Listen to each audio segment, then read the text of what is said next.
Hello friends, आज की इस वीडियो में हम लाए हैं कि सीखना किसे कहते हैं, व्हाट इज़ लर्निंग। तो चलिए वीडियो स्टार्ट करते हैं। सीखना एक लगातार चलने वाली प्रक्रिया है जिससे हमारे व्यवहार में परिवर्तन होता है।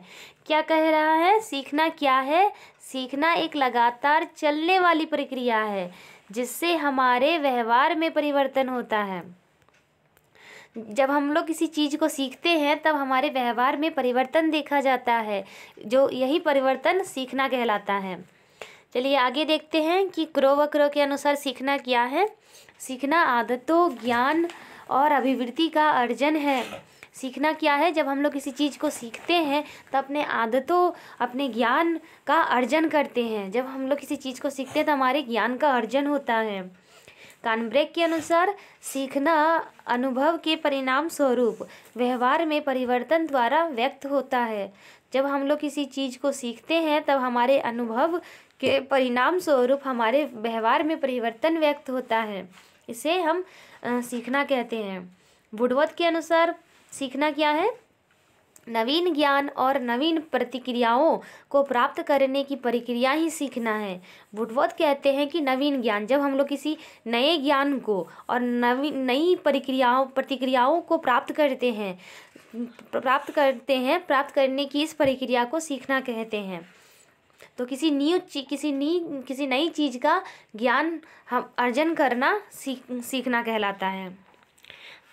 थॉर्नडाइक के अनुसार उपयुक्त अनुक्रियाओं के चयन तथा उससे उत्तेजना से जोड़ने का अधिगम कहते हैं। थॉर्नडाइक क्या कहते हैं कि अनुक्रिया के चयन तथा उससे उत्तेजना से जोड़ना। जब हम लोग किसी चीज़ को सीखते हैं तो उत्तेजना भी उत्पन्न होती है, इसी उत्तेजना को वे अधिगम से जोड़ते हैं। चलिए आगे देखते हैं कि सीखने की क्या क्या विशेषताएं हैं। Characteristics of learning. तो पहला क्या है हमारा? सीखना संपूर्ण जीवन चलता है। सीखने की प्रक्रिया आजीवन चलती है। व्यक्ति अपने जन्म के समय से मृत्यु तक कुछ न कुछ सीखता रहता है। तो ये यहाँ कहा क्या जा रहा है कि सीखना संपूर्ण जीवन चलता है। जब बच्चा जन्म लेता है तो बच्चा अपने जन्म के समय से मृत्यु तक कुछ न कुछ सीखते रहता है। तो सीखना संपूर्ण जीवन चलता है। नेक्स्ट है हमारा सीखना परिवर्तन है।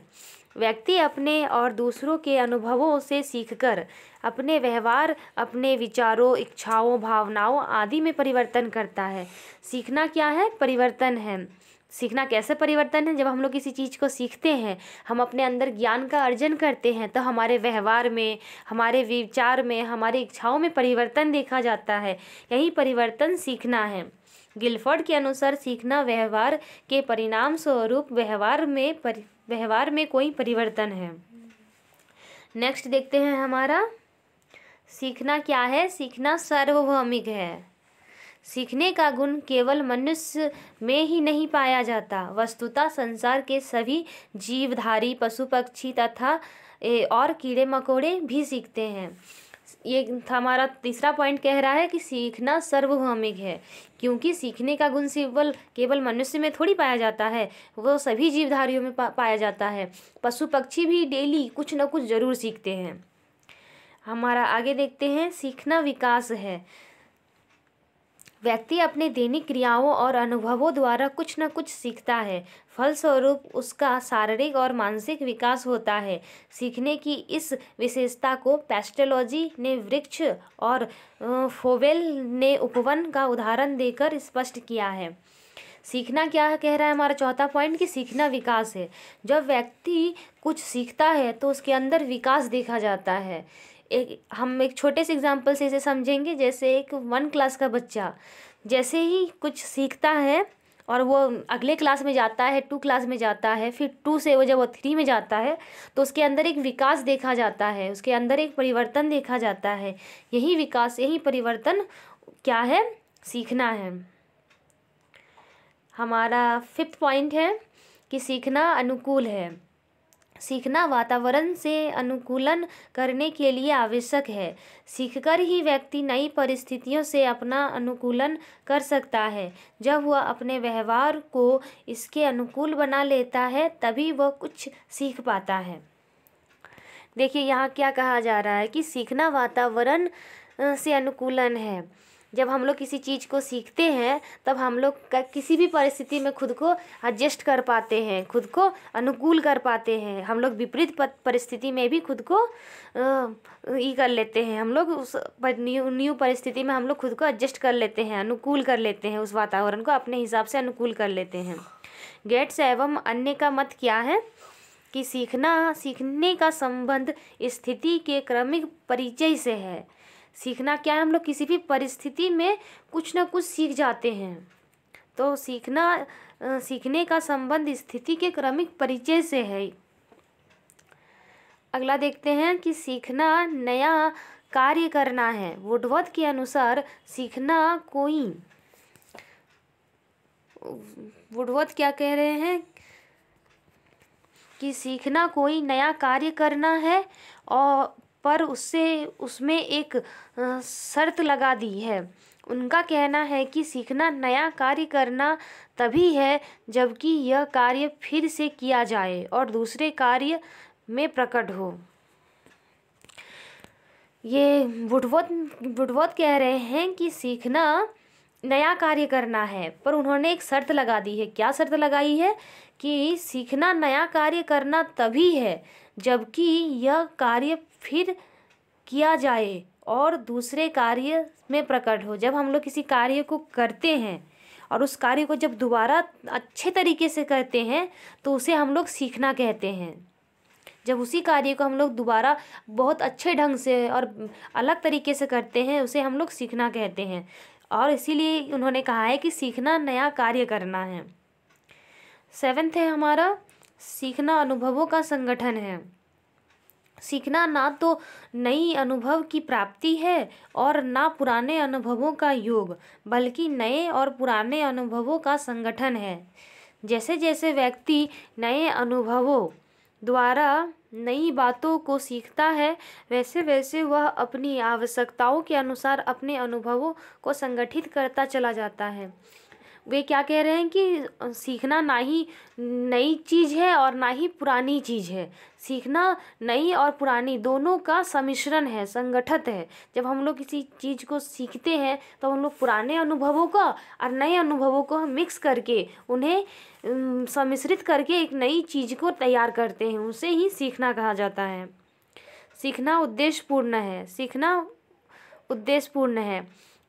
उद्देश्य जितना ही अधिक प्रबल होता है सीखने की क्रिया उतनी ही अधिक तीव्र होती है।